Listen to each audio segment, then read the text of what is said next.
Hello, this is David with entry number 370 here back in Gangnam on a cold-ish night. This is probably the closest it's come to being cold here in months, maybe about 3 months. Here, walking back like usual. Enjoyed the relatively short-ish bus ride. Apologies for that. There is a elderly woman singing, and she's passed. You can see her in the back behind me right there. Had a really good day today. It was about a half day, I suppose, in total, but it was fun. Basically, I had a nice slow day and slow morning, I should say.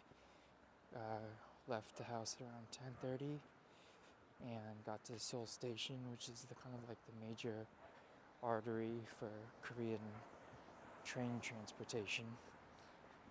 Met up with my friend Christine.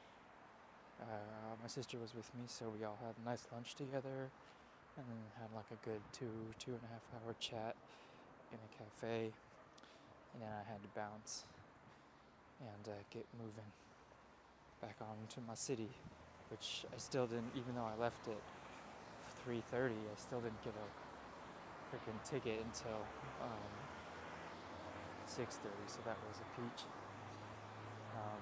Basically, though, I'm back now, and I'm kind of ready to chill for a while. I wanted to kind of talk briefly on something that was relatively troubling that I witnessed during my time here or away, and that was the fact that the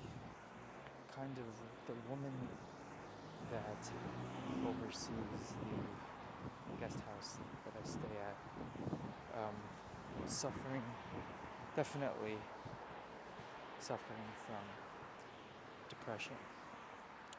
And it's a fascinating thing to see someone that is going through something as tough as depression, because you kind of know them for who they are. You know them for being a certain way and acting a certain manner, and then when you see them in like their depressive state, it's like it's like essentially a completely different person. It's like a whole new side of them has been revealed, and it's a side that you never thought was possible. And it's also somewhat fascinating to me to see how similar culturally depression looks in people. And I guess it has like a universal, there's universal symptoms, because, she had all of them.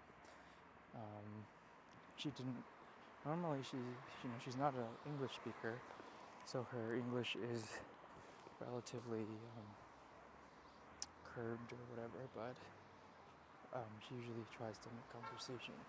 And what I noticed was she didn't even try to make conversation now.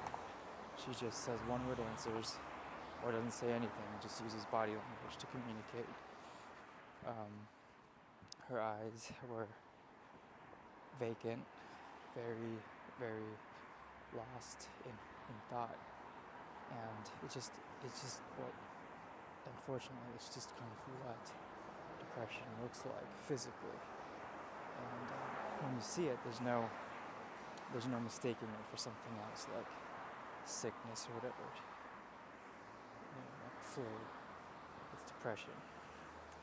And so I just thought it was an interesting kind of observation that I made, seeing all of that.